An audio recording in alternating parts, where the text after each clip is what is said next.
What does the lineup at CPAC say about the state of modern conservatism? Well, a lot of the speakers are really good. They got Ben Shapiro, Ali Stuckey. We've had her on the radio show many times. She's excellent.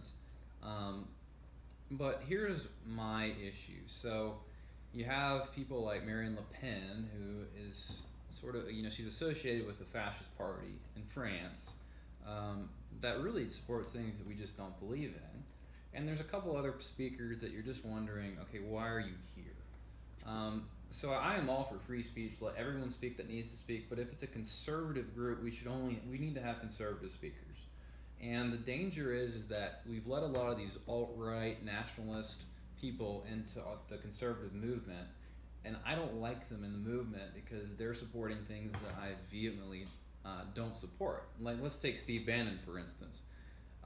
He supports higher income taxes. He said we need to raise income taxes. He does not believe in free trade. He wants to restrict trade.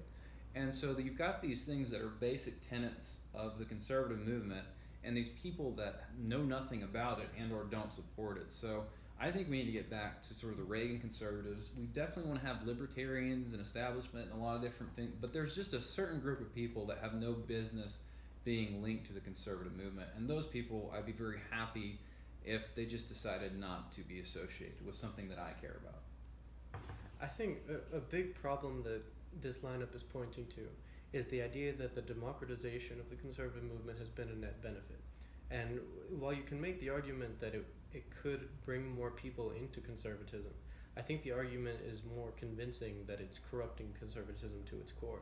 And I think when you bring in people like Steve Bannon, who believes in higher income taxes and protectionism and other things that traditional conservatism shies away from, I think what you have is sort of the inevitable movement towards, for example, Nigel Farage and Marine Le Pen, all these people who represent a sort of populist European conservatism rather than American conservatism, which the European conservatism has no real basis in the ideas of individual liberty and sovereignty and economic freedom and free trade and things like that have defined the conservative movement since Buckley's for decades.